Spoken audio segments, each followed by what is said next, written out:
To do right now is we've got Jupiter up in the east. Start taking pictures of Jupiter now. Oh man, not Jupiter, it's Saturn.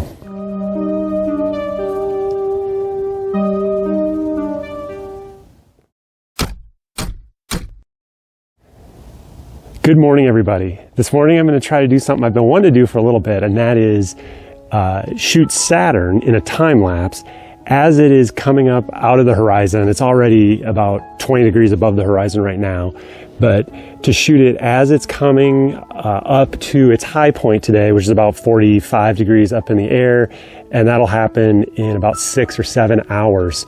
I want to do a time lapse the whole way, so when I start out here, Saturn is going to be really low in the sky. It's going to be blurry because of all of the atmospheric disturbance, but it's nice and dark and the sky is really clear, so we'll see what that looks like. And then as it comes higher in the sky, it should get a little clearer as we're shooting through less atmosphere, but the sun's also going to be coming up, so it's going to be harder to kind of bring that out from the bright background. And then by 9 o'clock, when it is right above us and the least amount of atmospheric disturbance, it's going to be the brightest. I mean, at 9 a.m. the sun's going to be full brightness, so it should be an interesting time lapse to see how Saturn changes its look through a sunrise. So that's what I'm going to do today. So the plan is I'm going to take a picture of Saturn every 1 minute. Actually, I'm going to take 1,000 pictures every 1 minute and then stack those together. So, you do the math of how many tens of thousands or hundreds of thousands of pictures I'm going to have at the end of this.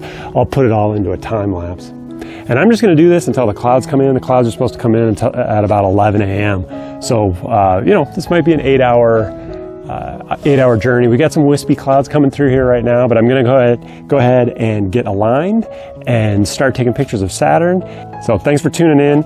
I'd also like to say I've got an awesome video in the works. I've been working on it for months. It's an ISS capturing video where I'm using I'll call it a novel method to track the International Space Station across the sky. It's like nothing you've seen before.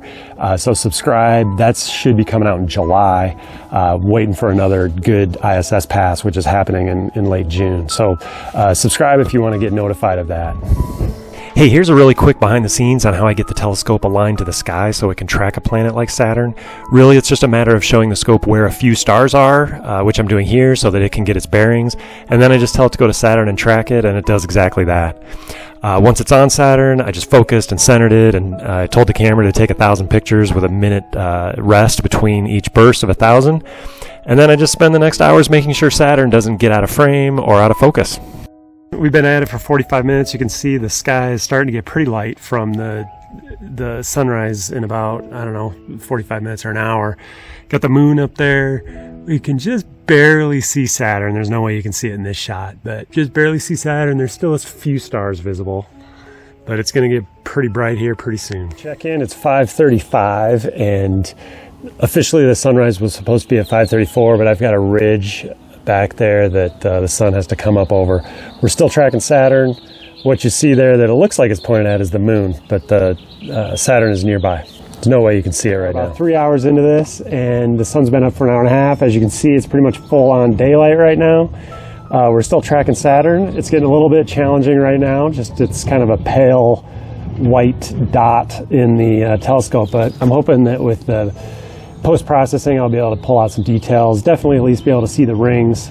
Right now it's taking about 150,000 pictures, going every 60 or 90 seconds, taking 1,000 pictures. So getting some good data. It'll be interesting to see how it ends up. All right, I think I've accomplished everything I wanted to today. It is a couple hours before I wanted to stop, but you can see the telescope's in full sunlight now, so the focusing is getting a little bit challenging because as it heats up, the focus changes, so I'm constantly changing the focus to try to keep up with it. Saturn is also already past the high point in the sky, so it's only going to get more blurry, I guess, as I'm shooting through more atmosphere as it gets lower. And also the clouds are supposed to start moving in a couple hours, although it looks absolutely gorgeous right now. So I'm going to call it. I think I've got everything I need. I took a couple 100,000 pictures. I have a couple hundred pictures, 1,000 frames in each one that I'll be able to stack each of those into a frame, into individual frames, and then string them into a video for you that you'll see right here in a couple of seconds. Before we get to that Saturn video, so the moon was really high up in the sky, as you saw in some of those earlier shots, so I couldn't resist the urge of just moving the telescope over there and taking some shots of it. This is just some live views from the telescope as I was panning around and taking some different pictures. Here's the final product. This is all 223 pictures strung together into a 30-second time lapse. I got some pretty good shots in there. I think it's really cool to see it go from a black background to blue, and post-processing of the images definitely helped to pull out more details than what we were looking at in those live views.